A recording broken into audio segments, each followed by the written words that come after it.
Well, with me is the composer Francis Pott, who's going to tell us a little about this wonderful new piece that he's written for the St. Louis Chamber Chorus, Ardor Amoris.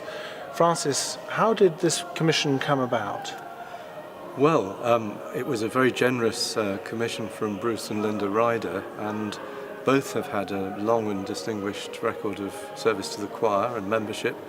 And it was, the idea I think was to commemorate and celebrate the years they've spent with the choir and also their love for one another. So it was a set of 6 poems, and I think really our intention has been to both to look at love as part of the human condition and a universal thing, and at the same time to speak very intimately about 2 particular people's love for one another.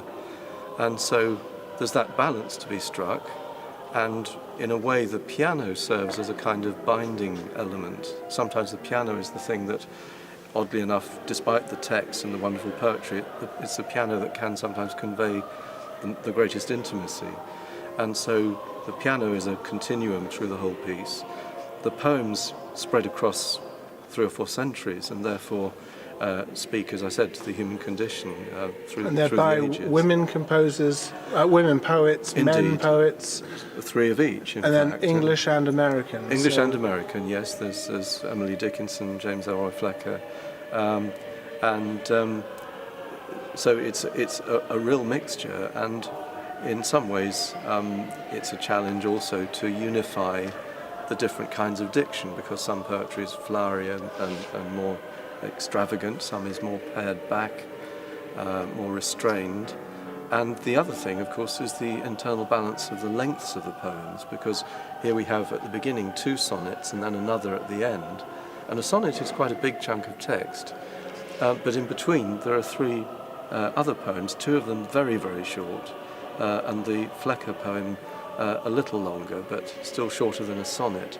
And so there's a lot of material, and one of the things that a composer often does is to write polyphonically, that's to say the voices overlapping, perhaps repeating the text, and that may spread things out longer.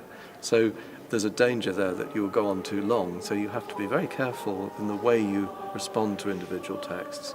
And with 2 of them, I thought I will let them go by as quickly as if they were read, or very nearly, and they formed a little pair in the middle, so a lighter moment, if you like.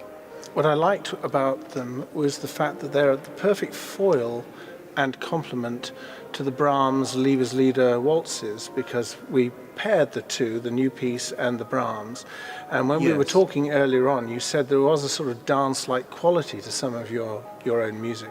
Yes, indeed. Well, we talked about dance, and I felt that although I wasn't writing anything that was specifically a dance at any point, there are rhythms that could be taken as dance-like.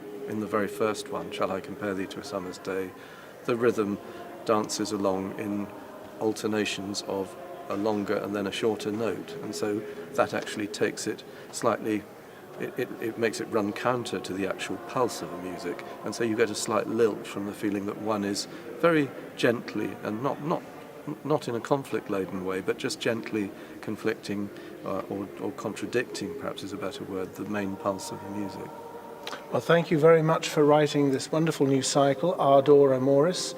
It's a splendid foil, as I said, to Brahms's Liebeslieder waltzes. It will be published by Peter's edition, and the St. Louis Chamber Chorus is very proud to have performed the world premiere of Ardor Amoris by Francis Pott.